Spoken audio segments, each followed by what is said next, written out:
On behalf of IMC, I welcome you all to the day 2 of India Mobile Congress 2023. So today we have this session over here on Telco's Tryst with Enterprise Digital Transformation, Part A.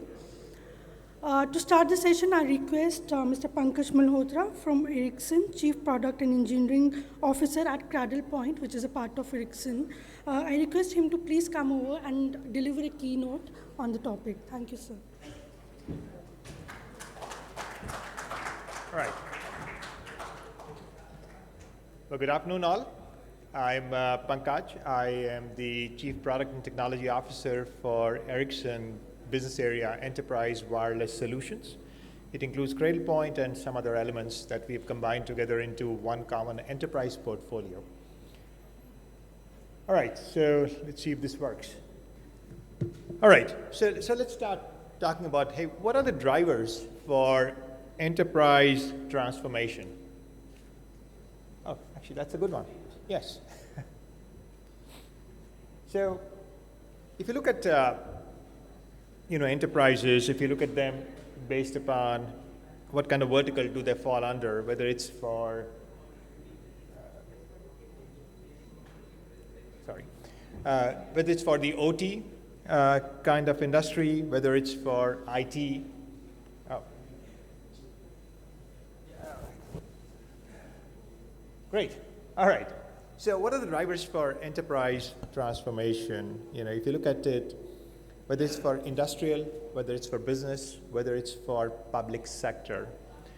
Other than the heavy words on this slide, there's only two things that any enterprise looks for, which is predictiveness and repeatability. These are the two most important things for any enterprise to be able to make that push towards digitization. And as you go, maybe you click the next slide.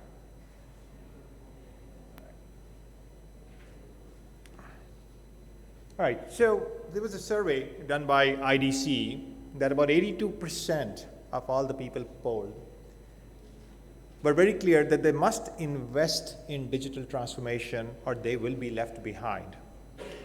And out of that, about 49% were very clear that digital transformation to them is more important than all the macroeconomic things that are going on, whereas about 20% said that, yeah, macroeconomic is more important.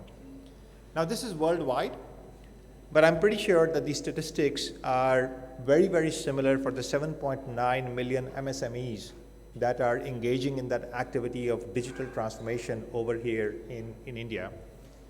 And out of all of them, about 52% said that operational resilience, predictability is the most important thing for them during this journey for digital transformation. And of course, 56% were clear that cybersecurity is one of the topmost things on their minds. Nobody wants you make the push to go online and digital, and then suddenly you find your earnings hacked, or you get locked out of your systems because, hey, somebody else took control of your systems. Now, that same survey, obviously, as you said, cybersecurity is the most important to them. But a couple of other things showed up when you go a little bit deeper in there, and that's to do with the edge technologies. Now, if I'm an enterprise, why do I care about edge technologies? Well, I care about edge technologies because as I expand and grow, I want to make sure my data is where I want to be and accessible very, very quickly.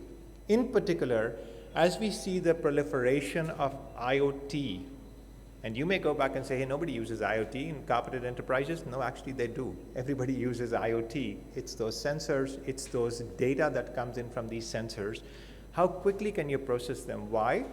Goes back again to the second thing that I talked about, which is predictability and repeatability.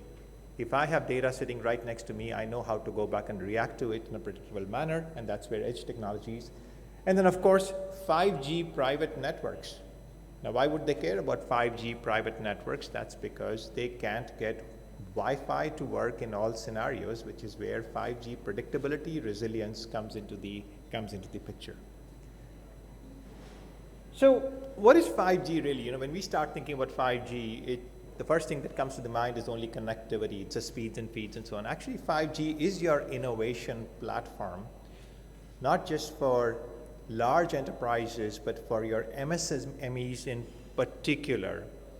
Because other than the coverage that it goes back and provides, it's the high speed, the low latency, and most importantly, the inbuilt features for security, which make it really a game changer for the entire industry to go back and innovate on. And in particular for enterprises who really want that seamless connectivity, because seamless connectivity is the driver for them to be able to go back and innovate on top of, to be able to go back and get to do the repeatable operations that I just talked about right in the beginning. So 5G is your game changer with your seamless coverage, your intelligent control that comes in, the built-in security, and the unlimited scalability that the platform goes back and offers for anybody to go back and build solutions on top of. And so bringing it back home, enterprises want to do the digitization, they want to do the automation, they want to go back and connect anything and everything that comes together. Why? Because they want repeatability and predictiveness in their operations. The resiliency, the user experience that they want can only be achieved if they have all of that digitized and automated. And 5G is your platform on which to go back and automate on. You know, I've been doing enterprise networking for a long time. And when I started off, we used to say, obviously it was all wired, and then Wi-Fi came in, and then we said the motto was, Wi-Fi if you can, wired if you must. I think it's time to go back and change it to 5G if you can, everything else if you must. Thank you.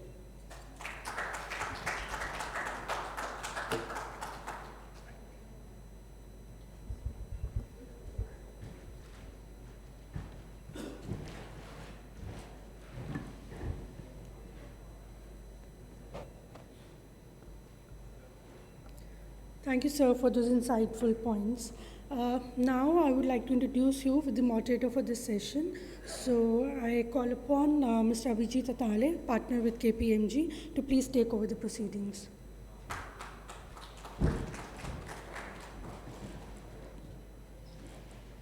Everyone can hear me? It's okay. Yeah, I would like to invite all the panelists for the discussion as well. Rochak, Salil, Sunil, Ramesh, and Vikas, of course.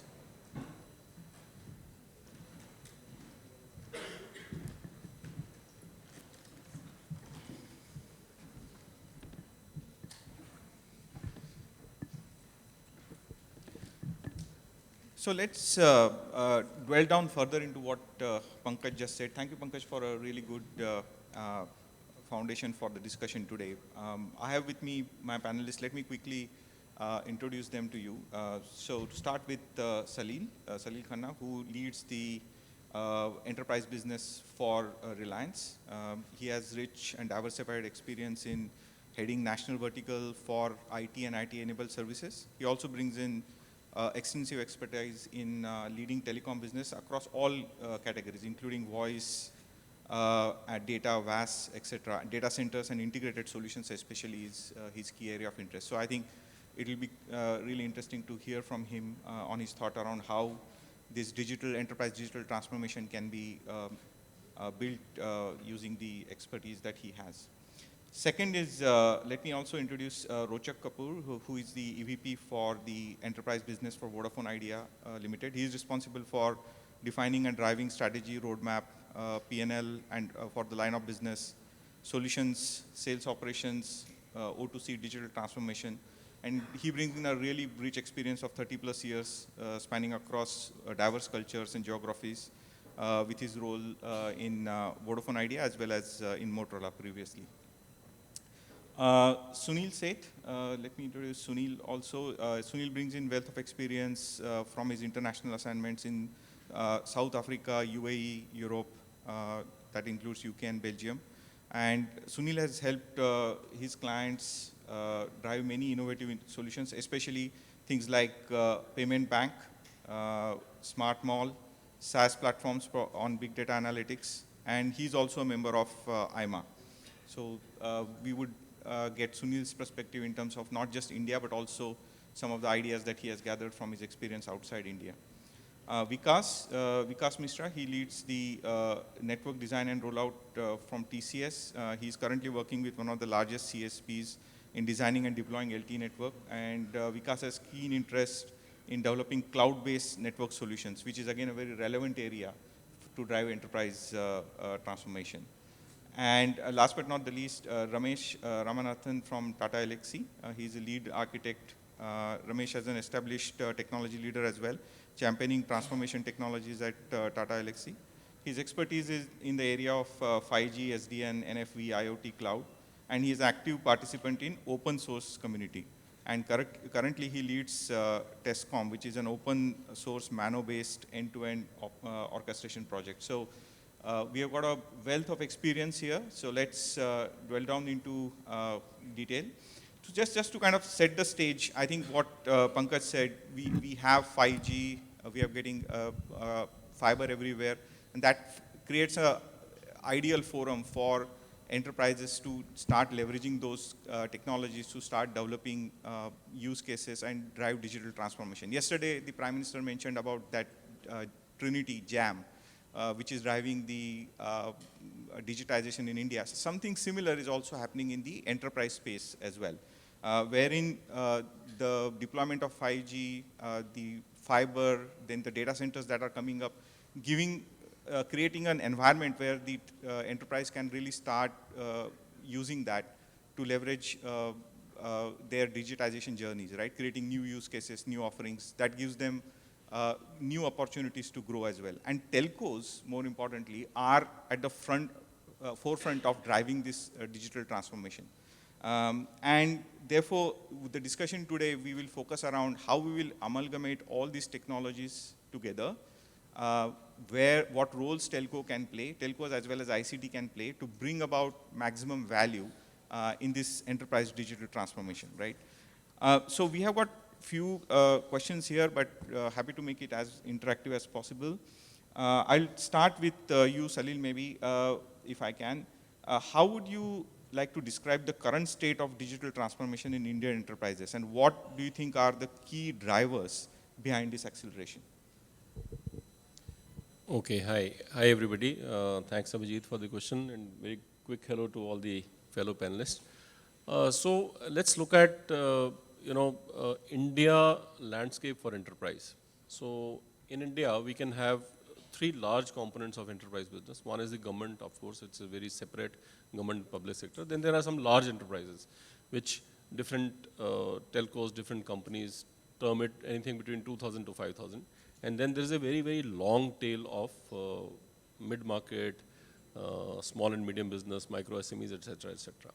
So digital transformation for each of these sub-segments has a very different stage of preparedness and where they are in their current journey of transformation. If you talk about the top 5,000 enterprise accounts layer, so digital transformation is already on their agenda for last few years. They have done many of the cloud migrations. They have transformed their businesses, especially COVID accelerated the entire journey. So large enterprises, digital transformation already on and at various stages of implementation. Government making some very big strides in digital transformation, starting with GST, and or you look at railways, or you look at income tax, or you look at so many programs which are running in the healthcare, agri, education, et cetera, et cetera. So digital transformation is very much visible in the government and public sector. Now let's come to the long tail of the small and medium business mid-market, which as per my estimate is easily between 10 to 12 million of such enterprises. That's where is the wide space for digital transformation.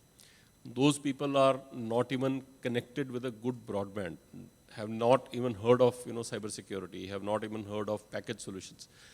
That's where India can actually completely transform as a nation and help us propel towards the $5 trillion economy target that we have been chasing. And we are at the cusp of this digital transformation, and the 5G as an option of the network layer and the way 5G is getting deployed across India, which Jio is obviously spearheading and leading. By the end of this calendar year, we are on track to make entire India 5G ready. And that's where we get the power of 5G and digital transformation in the hands of each and every small, medium, large enterprise, government entity, to get onto that journey. So that's where I think we are poised and headed to. So excellent. I think to kind of build on that, if I may come to you, Rochak, telcos are, as we have been discussing, right? Telcos are increasingly becoming key players in driving this digital transformation. So can you elaborate the role you think telcos can play in enabling this transformation for the enterprise clients that telco has? Thanks, Abhijit. The first, I'd like to reiterate what Salil said. We cannot paint enterprises with the same brush. They come in their own flavors, all the way from an MSME, an individual entrepreneur, to mid-market, upper mid-market, large enterprises, and global enterprises. And then there are industry segments in which they operate. Each has its unique requirement, set of requirements. So what you need is a foundational layer that addresses a set of requirements for each of them for the digital transformation. The second thing we need to understand, in my view, is digital transformation is not something that happens overnight, right? And the digital transformation for each enterprise is unique for what they want to do. Okay, I am doing certain things manually. I digitize it. I am on the journey of digital transformation. Connectivity is an enabler. It is not the end means. It facilitates certain things to be done which were not possible earlier, but it is not an end game. The end game is ensuring I'm doing things digitally, leveraging technology to conduct my business in a more efficient manner, as well as enabling me to reach to my customers and grow my top line. So the first thing any business exists for, large, small, doesn't matter, is to connect with the customers, to engage with the customers. So that's the first point any business has to take care of. And that is where we're looking at our CPaaS solutions, which enable a 360-degree comms, and interactive comms even with WhatsApp with our customers. So that's the first enablement. It's not just for MSMEs. The use cases of it can apply across all enterprises, all shapes and sizes, based on what they want to do. So there's an enabling layer, and then there's a solution on top of that, depending on customers' needs. Of course, there are standard use cases and templates that are available on which things are built. That's the first one. Then what does an enterprise that next need? They need digital ways of doing things. Effectively meaning things are moving to the cloud, to the web. So connectivity to the cloud. As you move to the cloud, you become more digital. What's the next thing that happens, which was talked about earlier also? Your threat surfaces increase, which means security of your operations is equally important, right? We put cameras in our homes, we put guards and everything. You have to do a similar thing for your infrastructure. And that is where providing a secured connectivity is an offering that telcos bring to the table. Now, when I'm talking about this, it's not just based on what we think. Actually, as Vodafone Idea, we have conducted and still on the largest MSME, what we call it as MSME Ready for Next initiative, which is a digital assessment exercise and advisory exercise for MSMEs. Till date, more than 1 lakh enterprises have gone through this exercise with recommendations and across 11 industry domains. That is the wide, in-depth data set that we have, which is helping us drive our roadmap and also understand enterprise requirements better based on data sets, based on the feedback they have given us. I mean, if you look at the base on which we are doing it, it's more data points than probably that is used to predict elections. right? We are in that phase, so we know. So, you go to the channel, they say 10,000 data points we have, and they predict election results for a state. We have 1 lakh plus data points on lot more questions that are asked to get to those data points. So that is the depth of data from which we are going. The next thing after connectivity and secure connectivity, because security is not just, people think mere saath nahi hoga. Hoga. The probability is always there. Eventually it can happen. And if it happens, it's devastating. Okay? Now enterprises which conduct businesses from a single premises versus which have branches have different set of requirements. The architectural evolution on connectivity layer is happening. And that is where for enterprises, mid to large, SD-WAN as a solution with security built in comes in. Allows flexibility, allows reach, allows anybody's underlying connectivity layer with an application layer on the top, which takes care of security and connectivity and local branch out for application for connecting applications which require cloud connectivity. The next set that comes in is automation, right? I've done all this, I'm automating, I'm using IoT, right, to automate my business processes. The next set of solutions that comes in from telcos is starting with just pure and M2M connectivity to manage connectivity, and for more complex environments, moving into integrated IoT, where the solution offering moves all the way from sensors to devices, connectivity, managed connectivity, applications, data layer on top of it, analytics, and everything else associated. For all that to be taken care of, and effectively, if you look at mid to large enterprises in manufacturing, automation, logistics, automobiles, this is the set of capabilities that are required for digital transformation and from telcos. Now moving on to some very large enterprises, where 5G, leveraging 5G for Industry 4.0 applications for automation of business processes, whether it is mining, ports, manufacturing, both from increasing the efficiency of the operations as well as human safety, especially in hazardous environments in mines and similar, where the application of automation solutions comes in. So this is the plethora of products, and there's a lot more we can talk about. We can talk about enterprise going to the cloud, effectively bringing them infrastructure as a service, because when you're talking about the lower strata of enterprises, the biggest element, which one of the other panels I was listening to talked about, is skills. MSMEs cannot afford to have skills across the complete set of automations, right? This is where we as telcos also come in, and we offer infrastructure as a service, enabling them to move to cloud, enabling them to leverage cloud. Large enterprises have their own IT heads, CIOs, CISOs, CDOs as well for digital. This is where the feedback also tells us from the industry that MSMEs require support at that level as well to be able to chart their course on digital transformation. And those are again the services and the capabilities that we bring for the MSMEs, and we partner with them in those solutions. So, building on that, I think really well said, that the digitization is about ease of engaging with the customers, and each enterprise has their different ways, and therefore the need for digitization for irrespective enterprise could be different. So let me come to you, Vikas, if I may.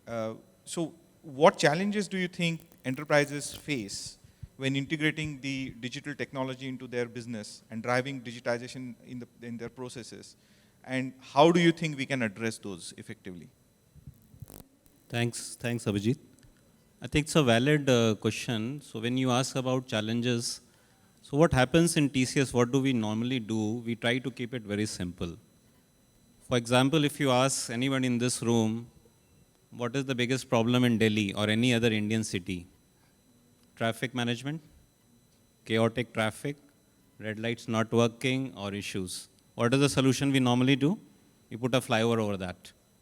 Wherever the flyover drops, traffic is there, right?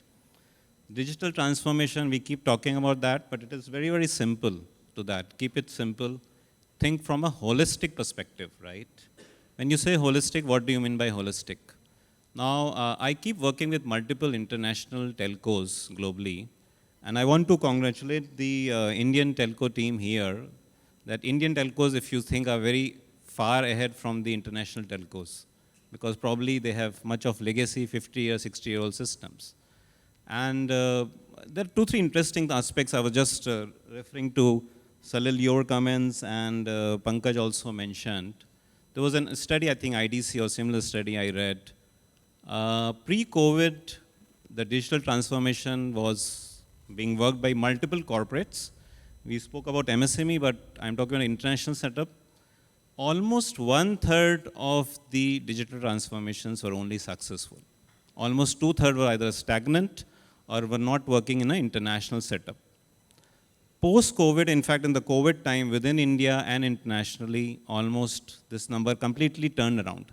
Almost 2/3 of the digital transformation initiatives were on the way or successfully being implemented, and this was a complete change. Now, how this change happened? You spoke about, Abhijit, the challenges. The challenge happened when the CXOs were sitting at home. They realized that, my business will suffer because, if you all remember, right, April 2020, lockdown, again October 2022, again lockdown, and then the third way again in 2021 January or 2022 January, again lockdown, right? Off on was the situation, and then everybody was kind of confused, and I think all of us probably believed that this is the way that our future life would be, isn't it? Till we got final vaccines and we realized now everything is going to be fine. That is the change which happened in the digital transformation journey, and people started working holistically. Right from an executive level, the push started coming. I personally have seen internationally, this executive push has helped improve the digital transformation and the speed around that. So this is point number 1, Abhijit, that it starts from the CXO level. Now, if you talk about the middle management level, this is where it is getting stagnant in the recent times. People are worried about their jobs. People are worried about, the risk factor, and are also worried about the new way of working. This is kind of getting stagnant. That is another opportunity. Organizations need to find the solution for that. This is point number 1. Point number 2, as a telco, how do you look at from a digital transformation? Are you looking at end-to-end journey? When you say end-to-end journey, O2A, for example, order to activate journey, right?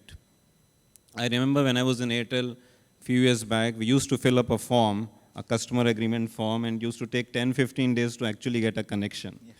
Right? And Jio came in 2015-16, they said, you put in your thumb on an Aadhaar card and you get in 15 minutes.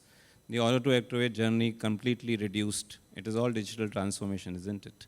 Now, when this started happening, what they actually did was, they completely tried to map through a design thinking or through a Lean Six Sigma, they tried to reduce the complete process. So this is my request to everyone in this room also, start thinking holistically, not just specific parts. We always keep working, we put in an RPA, we get a solution for that, let's move forward. So end-to-end journey mapping is important. This is one. Internationally, again, I keep repeating myself wherever I go, that people are not able to connect to that the end-to-end journey part. The second is, are you working at a functional level, at a BOE level? A lot of organizations I have seen internationally, again, they keep merging B2C and B2 business. I think that's not fair to merge an enterprise setup to a end customer setup. So again, your digitization journey should have that strategy.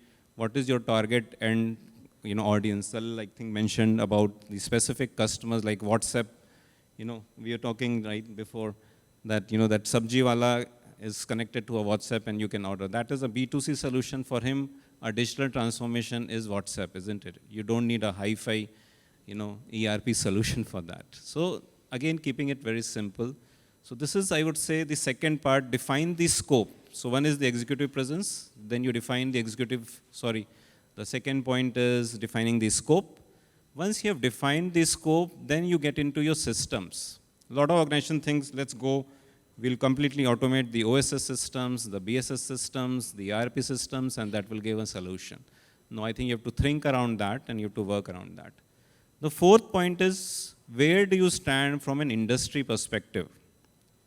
Which, when you talk about a digital transformation, for example, if you go around, telcos are doing a very high advanced level of transformation. within India if you talk about. But when you go to a manufacturing world or a pharma, probably they are kind of laggers if you compare to companies like this. For me personally, I've seen in last 2 years, retail banking, and now telcos also, as I see around, are really at a very advanced stage of transformation, and they are trying to map the scope and things like that. So I think these are the key 4-5 things: seeing the executive presence, seeing the scope, then seeing where you stand in the industry vis-a-vis, your competitors, are 3-4 things we need to work around that. Once you have done these things, and then you bring in your levers, as others also spoke about, automation lever, end-to-end workflow management, and last but not the least is the overall governance and agility around your transformation. If you have the complete governance, a tracking mechanism, week by week basis, if you work around that, I think that is something which is really going to bring in everything. So I think these are things which I believe we keep telling, globally wherever we go. No, really great insight. And I think a couple of things that I picked is 2/3 of the digital transformation so far, if you look at it, do not go through. They either go stagnant or they fail. And you also mentioned a really good example of what Jio has done in completely transforming the customer onboarding journey, right? So telcos are at the forefront of this transformation, and they are ideally placed to help the enterprises, especially the MSMEs, as Salil was also mentioning. So if I could come back to you, Rochak, like what assets, market presence that you think telcos can leverage in helping the enterprises, especially the SME space, to drive the digital transformation, and what benefit, therefore, telcos can actually extract out of that for themselves as well?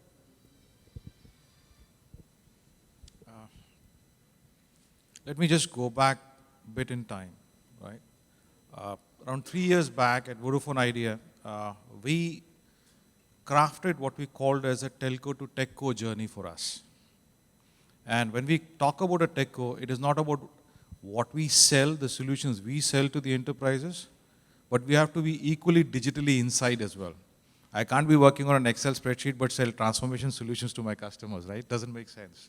Or it makes sense to sell anyway, but it'll be questioned, okay?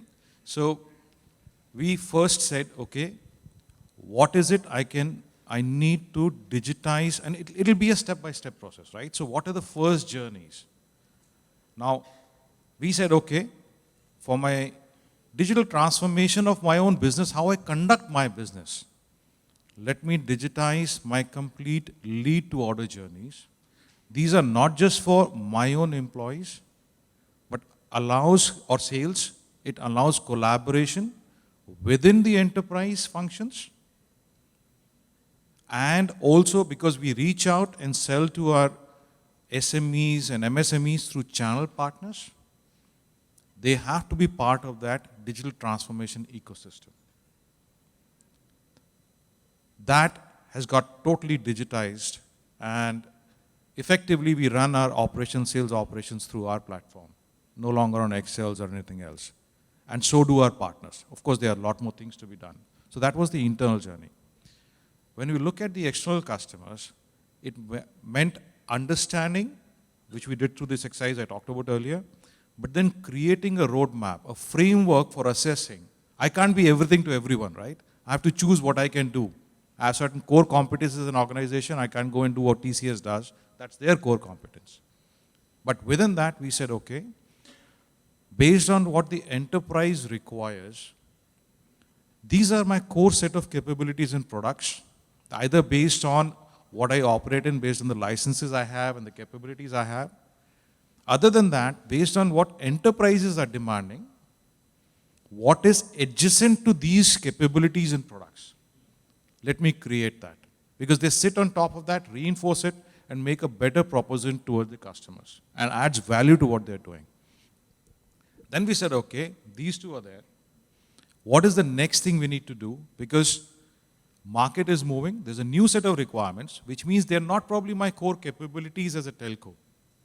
But for me to sustain and grow, these are the capabilities as a telco I require to build. They may not be adjacent to me today, but they are a value add, and a significant value add, both to the customer and for us as a company. Because finally, Every quarter we do report our top line and numbers, right? All of us have those numbers and growth pressures. So what is it that will deliver growth for the organization? Based on these matrices, and it's not a one-time thing, right? It's a continuously evolving one. Even outside, there's a huge section on entrepreneurs and all that stuff. So one of the activities we also engage in is meeting all those and understanding what they're doing, what they're developing, how together we can go out and exploit that and give that as service to enterprise customers. So that ecosystem, so creation of an ecosystem is part of that exercise through which we work with our partners, create a complete life cycle management proposition. It's not just a transaction you sell, right? It's a service. Service means its life cycle needs to be managed. A product is not a product. It's not a technical demonstration of a capability. A product is a product when it can be sold and it can be serviced, its life cycle will be managed. Then it is a product that you can take to the market.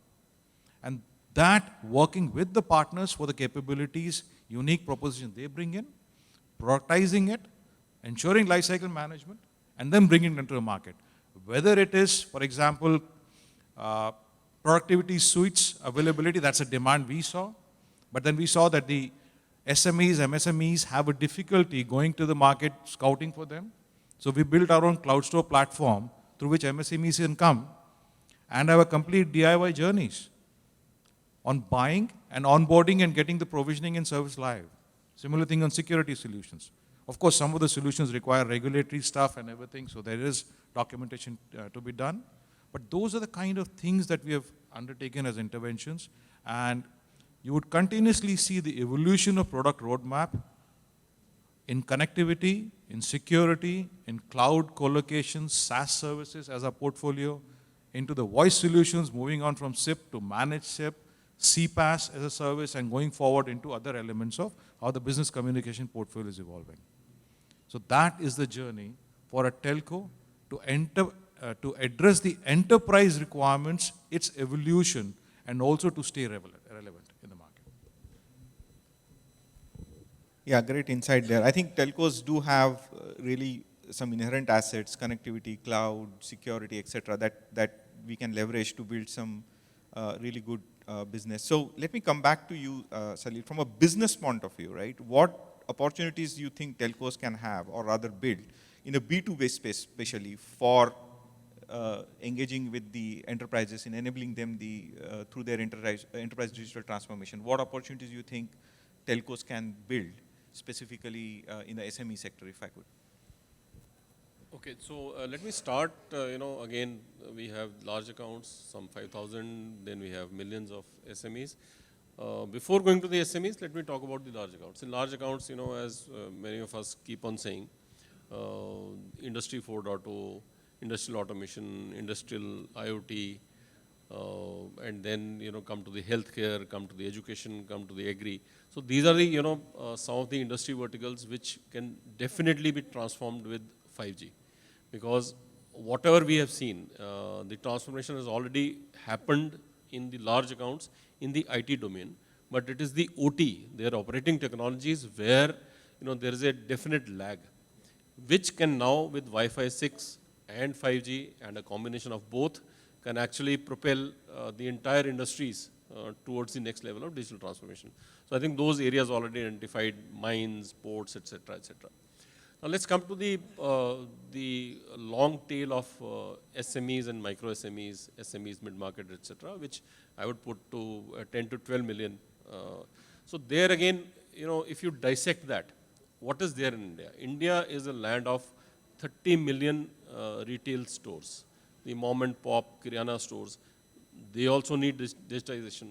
They have already undergone some kind of a digital transformation during the COVID times. Everybody is using WhatsApp. Everybody is using UPI payment. Everybody is kind of throwing, loyalty programs and, images and videos. So that's one sector where, 5G will definitely enable with the enhanced mobile broadband, lower latency, and the security built in, and the solutions which will come around that. So retail sector is one which India is full of, and that's where the digital transformation will happen very fast. Second, the manufacturing industry. Again, India is a land of more than 10 million small manufacturers. Those are today not even on mobile broadband. Many of them are just using mobile for their basic communication, calling, and they have not actually automated any of their operations or digitize any of their operations. That's where this will enable. Third, look at hotel industry. India is a land of around 3 lakh hotels, a single star, no star, to going up to five star, 7 star. Again, what today a consumer expects, that I will get a basic Wi-Fi, I'll get TV in my room, whether it's a small hotel or a large hotel. So again, a big chance of transformation, a big area of transformation that brings something, customized solution for the hotel industry. Similarly for restaurants, there are, as per our study, there are again lakhs and lakhs of small restaurants, which every restaurant wants to show IPL, every restaurant wants to show some, to throw some loyalty programs. So again, a massive digital transformation can immediately come here. Pick up healthcare. Again, lakhs and lakhs of pharmacies, lakhs and lakhs of nursing homes, small hospitals, which are very far away from any of the digital transformation which is happening. They are still more a brick and mortar kind of a experience. But the consumer on which walks in there has already transformed. Consumer is on 4G, he'll be on 5G, he has capability to consume video, he has capability to send video, and so many other things. So I think, as per us in Jio, we firmly believe that we are at the cusp of a very big transformation wave.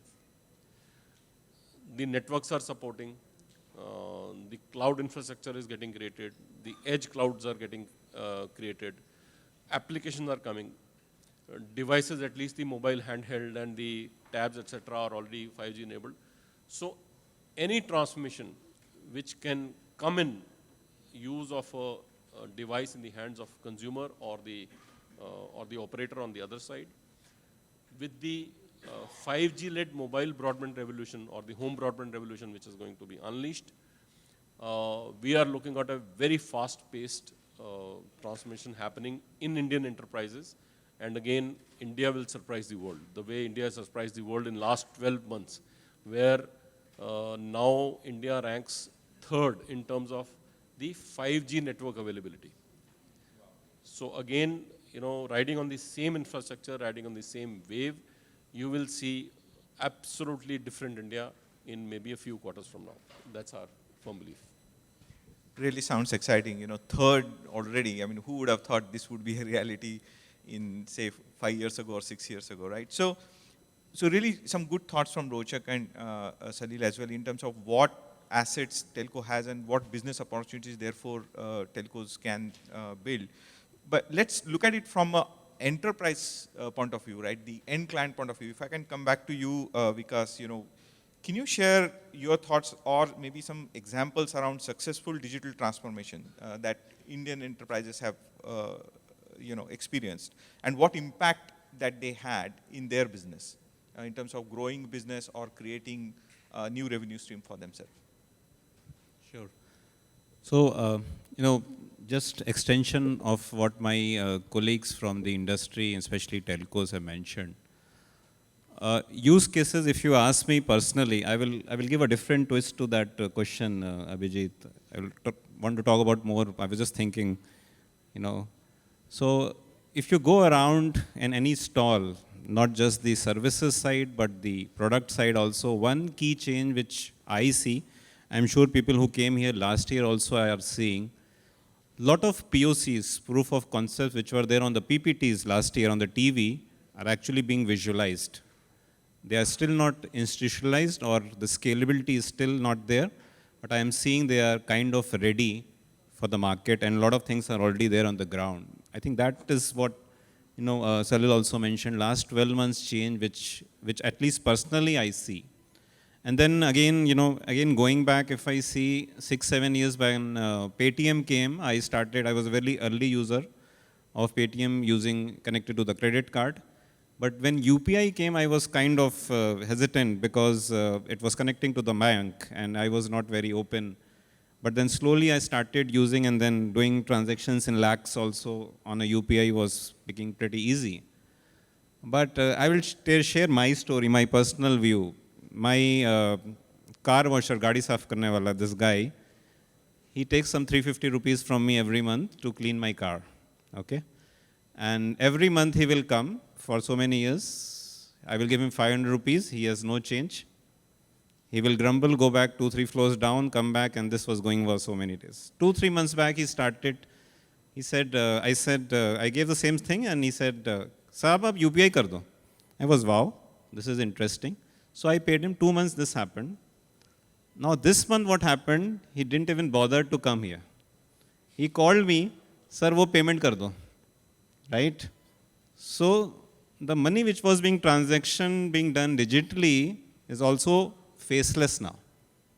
So if you ask me what I call this is the, if you ask me personally, this is the biggest use case, I would say it is digital trust, right? You're talking about a digital trust which is happening for a person like me, an urban, educated, IT industry person, to the lowest strata of the society, where he started trusting something which was created few years back.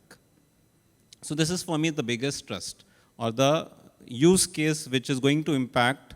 We spoke about the MSME sector, we spoke about the lowest strata, all of these people will grow. And how will they grow? When they start getting that money in their banks rather than the cash which they can spend on any other activity by end of the day, right? Now what is the second thing which is going to happen? And it's already happening. All of you would have heard about ONDC, right? Now ONDC is at a stage where UPI was 5-6 years back. While Amazons or Flipkarts of the world are already there in so many years, I'm sure everybody in this uses Amazon, Flipkarts or Snapdeal, but how many of us have started using ONDC, right? Can anybody raise hand? How many of us are using ONDC? So just one person in this room is using that. I would say this is the second wave of digital trust which is going to come for that Gadiwala. Why? Because he is trusting UPI because it's a government-owned activity. I am talking about this because for him it is an activity, not a digital transformation, right? Once ONDC comes to a village near Alwar or a village in Uttar Pradesh, in a village near Sitapur, for example, when this happens, that is the second change you are going to see very, very quickly. I'm sure in the next 2 years, you will have everybody raising hand on this platform also, right? So what is happening? I spoke about individual to individual. Now I'm talking about B2C. We keep talking about B2C, but this is what I'm seeing ONDC as a platform coming, which is B2C. Now the third phase, because this person has cash which is digitally available, third phase is what my colleagues spoke about, which is the overall gamut of partnership, relationship at a B2B level. So individual to individual, B2C, and then B2B. When you combine all these three things, and that is the biggest use case which is going to come up. So like Salil mentioned, almost 1 crore MSMEs we have in India, right? Medium, micro, small industries. And 50% of them are in the rural world, right? And government has now started the one district, one product concept, right? Firozabad, a lot of females here. Firozabad makes glass bangles for many years, hundreds of years, isn't it? But when this is coming as a product in ONDC, the branding is happening. And that branding is going to attract everybody there. But how is all this going to happen? I think a lot of use cases are already there. If you go to any stall, you will see that. And the MSMEs have to now get into this digital trust mode also, B2B.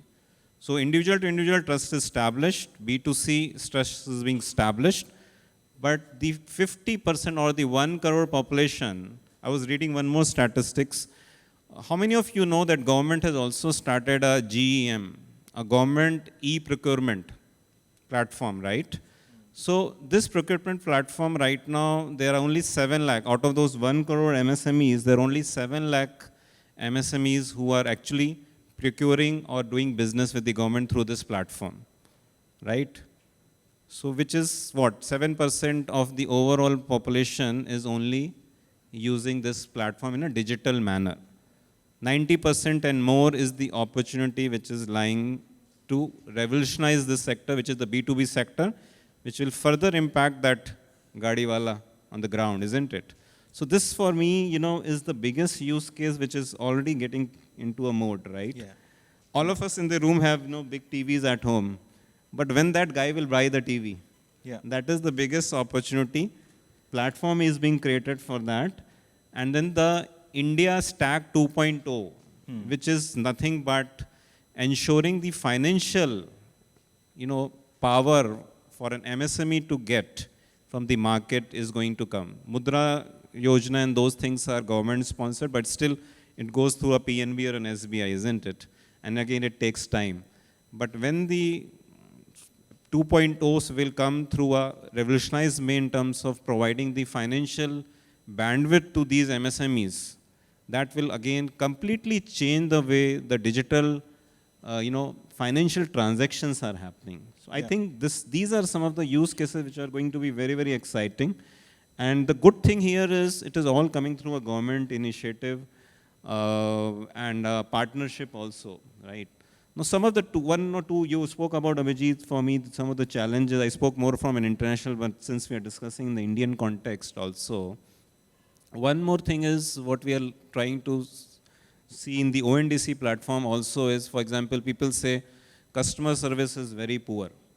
So I was just reading that, Zoho, for example, they provide CRM solutions and, customer care solution. They have been also incorporated or brought in the partners.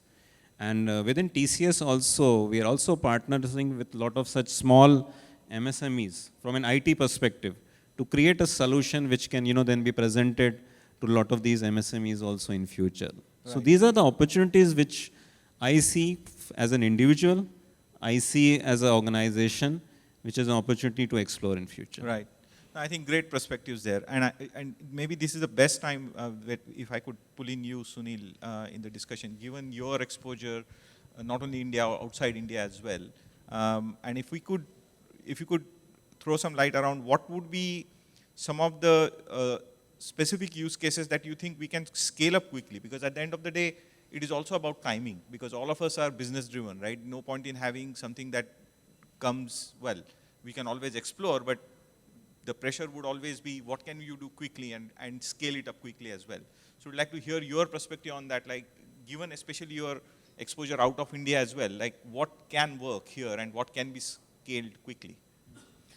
Thank you so much, Abhijit. And in terms of what all I've worn multiple hats in business, right? Right now, I wear a strategy hat, and it's pure serendipity that I sit bang in the middle of an SIN carriers, right? So being the place where I am, it makes a lot of sense, because as what we have heard and coming from both Rochak and Salil, this is an ecosystem play. We all have to be friends here. You're, right? you're literally sitting in between. Exactly, well. exactly. So I was like, it's a very interesting place that I'm sitting in, and what I'm opining about, given the exposure and everything that has happened. And you have also asked a very interesting question of, and as a company, we really believe in make in India, right? It's one of our strengths: make in India, make for India, complete end to end, and that's what we do. But you asked a very interesting question about scalability and solutions, and we heard use cases being talked about, and Salil mentioned the size of the opportunity as well in terms of the SMB space, 10 million, 12 million. Yeah. But there's a way to look at it, right? For example, we have to look at what is the nature of the problem that we are solving, right? Is it a big enough problem to be solved? And does the nature of the problem in India, given the scale, given the economics of solving that here, make sense, right? And the constraints of infrastructure, of people. So there is the nature of the problem, the value at stake, and the economics of solving it, right? That's the first part of looking at the use cases. There have been a lot of these use cases that we have heard throughout our careers in the past 6 years, 8 years, right? For example, predictive maintenance has been in case for a long time, right? Remote integrated command and control center have been there for a long time, right? If you look at the enterprise, and Rochak talked about maturity a lot and a capability a lot, and that's a good anchor for me to think about how should an enterprise view this if I wear that lens, and what are the scales that come in. So there are a set of capabilities that are available at scale now, right? What are those capabilities, It's ultra low latency networks available at, I'm not even going to talk about technology, just say that the latency time is available at scale now, reasonable scale. And the economics of it is starting to make sense for the SMBs. Right. So we are at that cusp. The trigger obviously has been COVID for a lot of those things. So that's one capability. The second capability is security, right? Because once you have those kind of scales, the vulnerabilities increase and multiply by that much, right? And the attack vectors are getting more creative as we speak. So the scale of it really depends on a lot of these things, right? So you look at the capabilities that we are going to go to. Ultra low latency is one, high bandwidth is another, right? So because of these capabilities, there are horizontal use cases. When I say horizontal use cases, it implies, let's say, a use case in terms of audio, video, AR, VR. It's a horizontal, it'll have multiple applications. It's a kind of horizontal use case. And if I add more layer on top of it, let's say learning and development or remote calling facility, right? Where it's become very near real time. That's one case. Remote operations, again, is a horizontal use case that is coming very near real time. Now, if you do remote operations in manufacturing versus mining versus whatever, that's a vertical flavor to it. But there are a lot of these horizontal use cases that have started making sense now, right? Now, so where were we? We were at capabilities. We understood these capabilities are making now economic sense to be at scale, because that's what the infrastructure providers do. The SIs are now more comfortable, and the organizations also are ready to absorb this, right? Then comes the horizontal use cases. Those use cases where it requires certain subject matter expertise. We talk about predictive maintenance, right? We again talk about security as a horizontal use case, right? You do a video analysis of it, you find out security threat, the physical security part of it, right? Again, getting viable. Why is this getting viable? Because you don't need that much processing on the edge. You can just send it to the cloud and get the data back in with a very low latency. And you can have a very high quality. Quality inspection is another horizontal use case. So there was this company which used to manufacture perfume bottles, right? And they had a very fast line. Now to inspect that in that nanosecond, give a result and do a quality check at that scale was very difficult at one point. But because of these kind of setups, it became easy. The same kind of quality inspection can be done at lines that run very fast. Now you look at industries on top of it. And then you look at countries. So when I look at industry, mining, remote operations, autonomous vehicles, autonomous operations in manufacturing, part of science fiction 10 years back, becoming reality here, but still far away for MSMEs, right? Because again, the labor becomes cheaper than automating it at one point of time. So where is the economics of it? Yeah. Right? The economics of starting it versus the long term of operating it and maintaining it. It's not just a one-time activity. And who is the player that is best placed to provide that? So there are solutions specific to India. If I go outside India, you also talked about, talk about what's valid in Germany, which went in Industry 4.0 way before everybody else did, may not be exactly lift and shift to our reality. Yeah. And then there are compliances on top of it, right? There are regulations and compliances where I believe telcos are very sweetly placed, right? Because the data needs to be in India, right? The connectivity cannot go anywhere outside. So very sweetly placed to have all layers of that stack created as a box for the SMEs, right? Because the economics will start making sense if we have these solutions as a box. Understood. Yeah, At that level, right? Because in a larger enterprise, you could do custom for each one. Yeah. But you need to productize digital transformation. If I can stick my neck out and coin something like that, you need to actually productize digital transformation for it to achieve scale in India. Yeah. Right? Built on these components, right? And again, being an ecosystem, it will take many players to come together, but obviously there'll be some players who will orchestrate this from a business perspective, and there'll be some players who will be happy to lend a hand in this whole journey. But that productization, that clear definition, and then finding a market for it. So there is both a product market fit to it and a market product fit to it dimension to what we talked about. So I did talk about some horizontal use cases. We talked about remote operations, we talked about that. And then I come to vertical flavors of these. So I'll give you an example in healthcare, right? Remote healthcare. All of us became so comfortable with those calls and consulting doctors on call in the last couple of years, right? How many of you, as a show of hands, I mean, were doing that, let's say, in 2015? I wasn't. That's for sure, right? 2022, 2023, all of us do that. Remote healthcare, telemedicine, telehealth, application of the same horizontal use case of the same set of capabilities as a building block, packaged as a box so that even the smallest doctor can leverage that digital transformation. That's what has happened. Right? So that's what needs to happen at scale for India.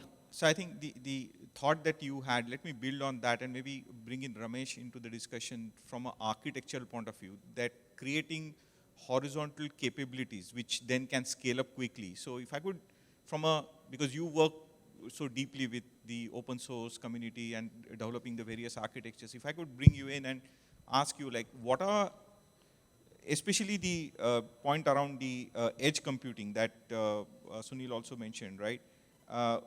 How you think telcos can leverage their infrastructure to create that architecture, the edge points, and what benefits you think that it can bring to both sides, telcos as well as enterprises? Sure, Vijit. So yes, edge computing is transforming and redefining what digital transformation means for enterprises, especially in connectivity and operations. So when you talk about edge computing, to simply put, it's moving the compute closer to the user, closer to the data. So with this, if you were to take connectivity as an example, in terms of the requirements for the various applications, right, like latency, performance, edge computing is able to handle it. For example, if you take mission critical applications like autonomous driving or remote healthcare he talked about, these kind of latency requirements can be satisfied by the edge. If you take performance, right, for applications like AR, VR, augmented reality, virtual reality, there's no need to now offload it to a centralized cloud. We can get that performance-hungry applications can now be satisfied right at the edge. And of course, when you talk about these applications at the edge, the notions of scalability is as well possible, where you can just add more edge nodes to scale the applications, as well as this, since edge is a distributed architecture as a first-class citizen, it gives you the reliability and the availability as well for this inherently for any type of these applications. So in connectivity, again to recap, the transformation is at the at the requirements level and the scalability level. When you talk about operations, what edge can provide to enterprises, to begin with, for sure, business continuity. I think it was a huge improvement and learning for all of us coming out of the COVID era, in how important, in how unexpected challenges can come out of business when you talk about business continuity. And edge being distributed and multiple in nature gives an excellent failover resiliency when you talk about BC. And then security, with the edge, there's no need to send all the data back to a centralized DC or a cloud. Only what is necessary can be sent. So this prevents man-in-the-middle attack. And of course, edge being a new architecture, we can also have zero trust architectures coming in, so that we provide the required security for enterprises as part of the transformation. And when you talk about not sending all the data back, this also helps in cost optimization for enterprises, where you can cut down on the transport and the storage cost. And finally, it helps in regulatory compliance. For example, in India, there are new laws right now about localization of the data, right? So edge is a beautiful way to architect out the localization of the data in the particular regions where it needs to be represented, right? And of course, these transformations, today, of course, when you talk about any kind of transformation, it's almost blasphemy not to consider artificial intelligence, right? Of course, it's lot of practical use cases are also there. Like Salil was talking offline about how geos, using Gen AI to harness in the different language problem of India. So AI can again superpower the edge for different applications, across remote healthcare or autonomous driving, the whole gamut of it, like video surveillance, video streaming. AI can play a huge part, as well as in the personalization of the services offered. Because with the localization of the data, you can now use AI to offer personalized and customized services to the customers, right? So, so overall, connectivity and operations can be transformed using edge technologies for customers. And this, as a mirror reflection, is what would be the requirement also for operators, telecom operators, to offer these edge services.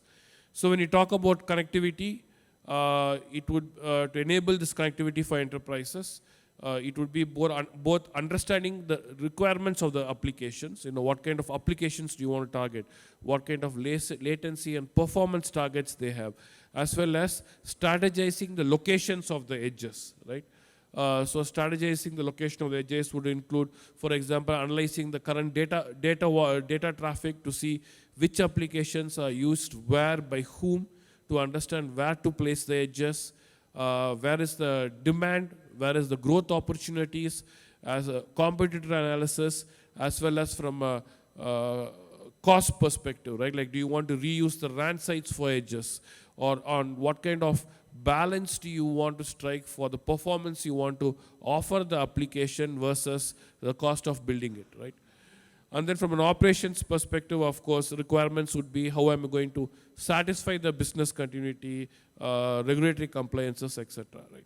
So once these requirements are clear for telcos, from a connectivity and operations perspective, from the rollout part of it, building the data centers, assuring the required hardware and connectivity is there. For example, do we have the right hardware for the applications I'm targeting?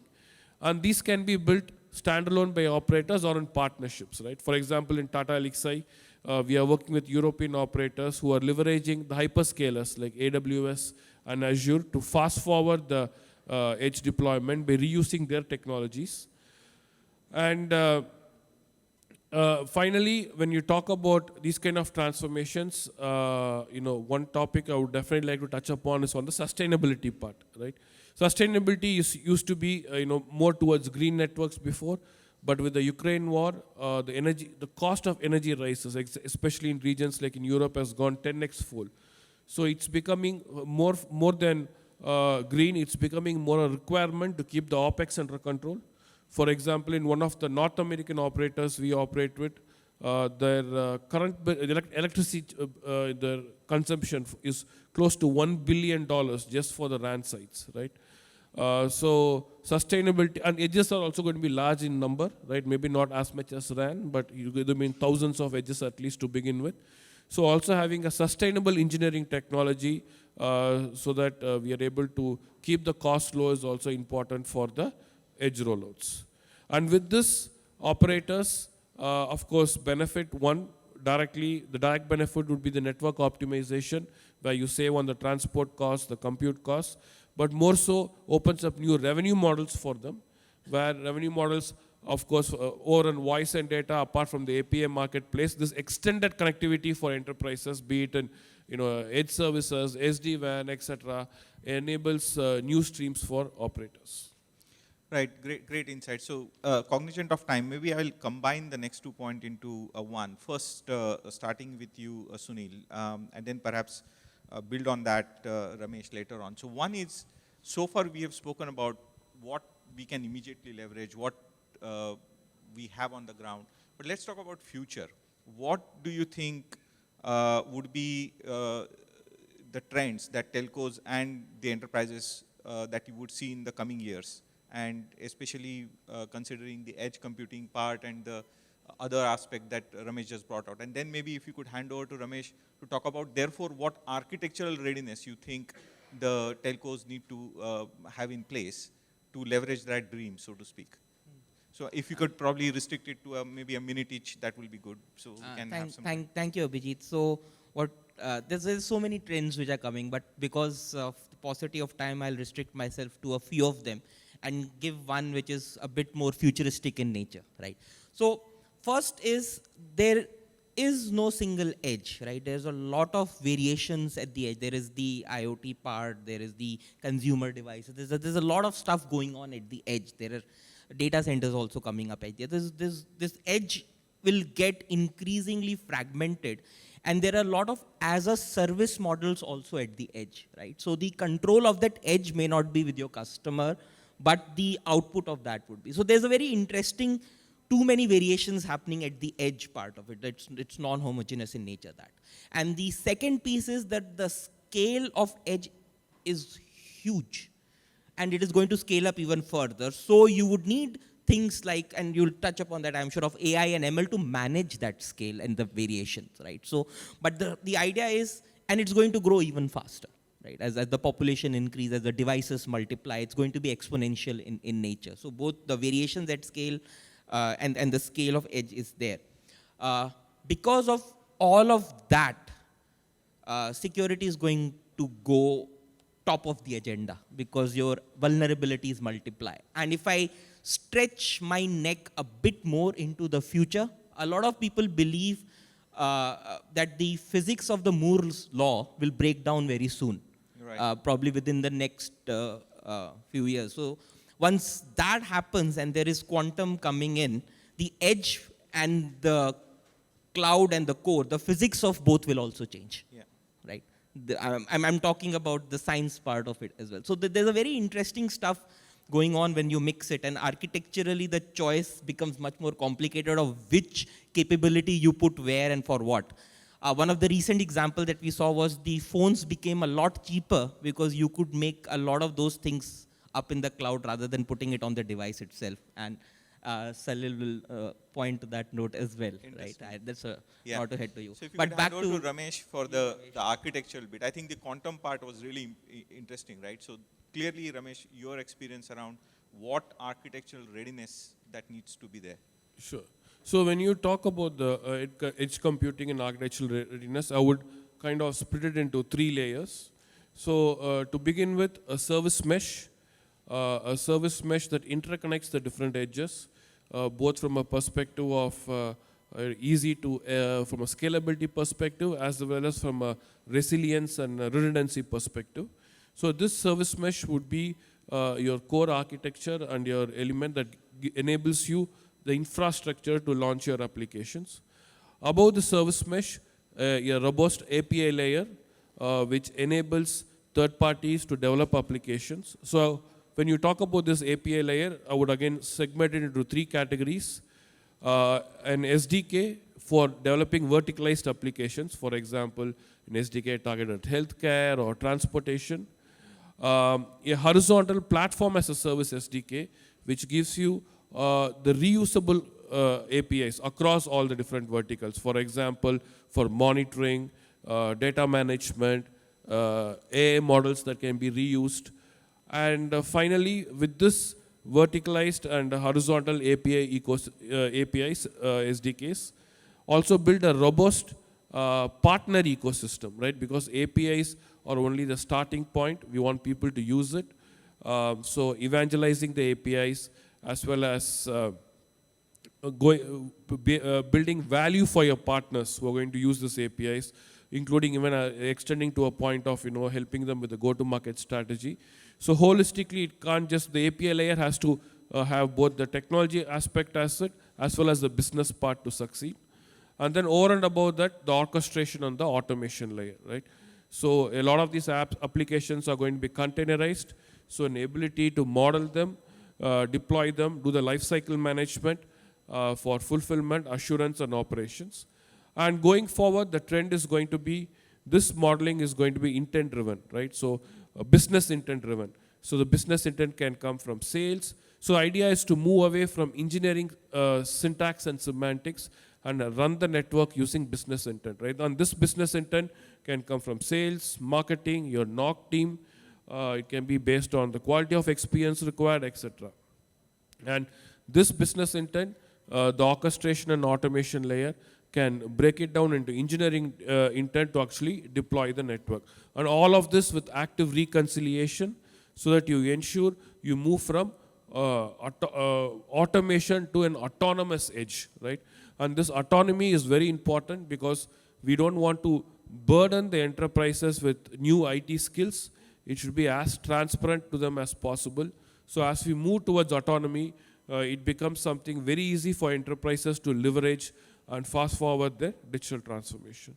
And of course, and horizontal across all these three layers I talked about, the service mesh, the API layer, and the orchestration, is going to be, of course, security, which is going to be of paramount importance, a robust security architecture that can segment the network, build isolated domains, so that we both stop the attacks, and if an attack happens, we are able to prevent it from proliferating, right? So these would be the key architectural elements. Excellent, yeah. So if I could bring it around to you, Salil and Rochak, to conclude. So we spoke about what are the immediate things we could do. We also spoke about what are the future trends that we will see, and therefore what readiness we need to do. So your overall thoughts from a business perspective, Salil, and then more from a product and offering perspective, Rochak, around the future of enterprise digital transformation in India, and some of the likely demands from our enterprise customers that you see coming in the future. So just to sum up, you see, if you look at the Indian industry by vertical today, banking and IT services, they were very much ahead in the digital transformation even before 5G. So Indian banking, BFSI companies, and Indian IT services are, world over recognized for, being very progressive and digitally transformed.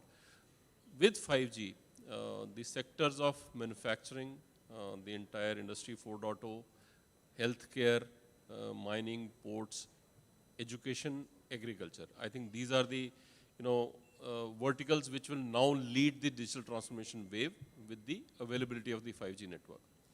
And again, coming on to the SMB side, the biggest white space for India is in the SMB space. While large companies have already, on that journey, the smaller companies have understood the importance of digital transformation thanks to COVID. And now, economy having come out of COVID, we are clearly on a path to $5 trillion economy. All the macro indicators are in place. Now it's only a question of how all the ecosystem players of device manufacturers, ODMs, OEMs, system integrators, app developers, and network companies come together to lead this wave for digital transformation. So these are my thoughts. Thanks, Harel. Before I conclude on the remarks, I have two requests. The first one is to the organizers. Some of you remember when the presentation started, it said Microsoft Office unlicensed version. So my request is please go to the vBusiness page, and through a cloud store platform, you can buy a licensed version of Microsoft 365 and get it provisioned online straight away. That's the first one. The second request I have to Vikas on behalf of his car cleaner. आपने लगता है 3-4 साल से उसकी तनख्वाह नहीं बढ़ाई है. So on behalf of him, I'm requesting you to pay him. You can make it 500. You don't have a problem of change as well. Okay. So, okay. On the other side, the enterprise digital transformation is a journey for enterprises, and depending on the nature of the business, the transformation call out is going to be different. It's not one size fits all, right? From a telco perspective, we are working on partnering with our enterprise customers and enterprises, helping them solve their problems through creation of an ecosystem of partners. See, we don't own all the innovation, right? Nor can we be the innovators everywhere. So it is about creating an ecosystem of partners whose solutions then we productize and being introduced to the market and provide these as solutions to enterprises across all the verticals. This is where I think the real transformation of enterprise will happen, and the business use will be driving the transformation rather than getting pulled up. If the business derives benefit out of it, the impetus and the effort on the transformation will happen and will be sustainable. And that is what we want to achieve. Thank you.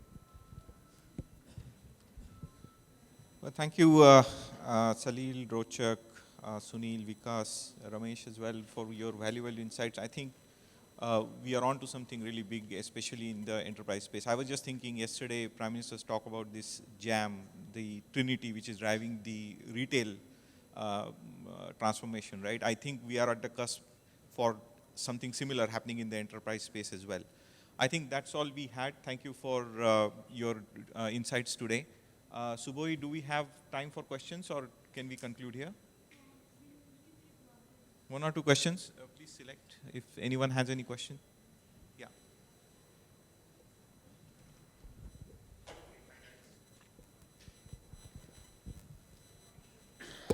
Hi, folks. Really nice talk. Thank you so much, all the panelists. My name is Saurabh Sethi. I'm the CEO of a small identity firm called Outrist. I want to talk to you about SaaS and CPaaS services specifically, right? And services where you talk about authentication, identity, fraud, and risk. Is this a space where telecom operators can play a part, should play a part? What do you think the regulations will allow or won't allow for telecom operators to actually play a part? And if you guys are already doing anything around the space?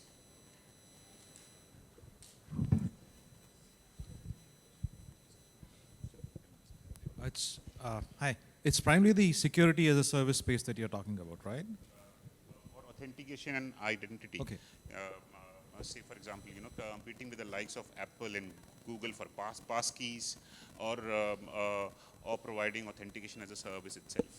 Yeah. See, if you look at it, telcos by the nature of the business, I'm not just talking Vodafone Idea, telcos by the nature of the business actually are the first point of attack by anyone because it will happen through a network. So to protect our own network, as to protect the hundreds of millions of subscribers that we have and a gamut of infrastructure which is spread throughout the country, telcos are the biggest providers of security solutions for their own use. Okay? It is about transforming and creating the capability to start offering it to enterprises, and that is the transformation that is happening in the telcos. Right? I can talk about myself, but we also monitor our competition. I can say, yes, it is a trend where telcos, by virtue of the competence and skills that they've and experience they've gained, we are exposed to almost everything, right? So that is being deployed by telcos as we speak in offering services to enterprises as well as evaluating partners for helping scale up those offerings. Okay. Yeah, I would like to add here. You see, if you're referring to identity management as a service, I think this fits very well onto the enterprise page or the enterprise marketplace which we'll create. And this will be listed as a service which can be bought over the air and the life cycle managed over there by the organizations which want to use this service. So I see this definitely as part of the overall plan for any company which is calling itself a digital services player, and it should be a part of the enterprise offering or the enterprise play store. Okay. Thank you so much. We have time for one more question before we conclude. Okay, so I guess we are good to conclude. We have a small memento for all our panelists, so request you to just stay here. I don't know what it is in, but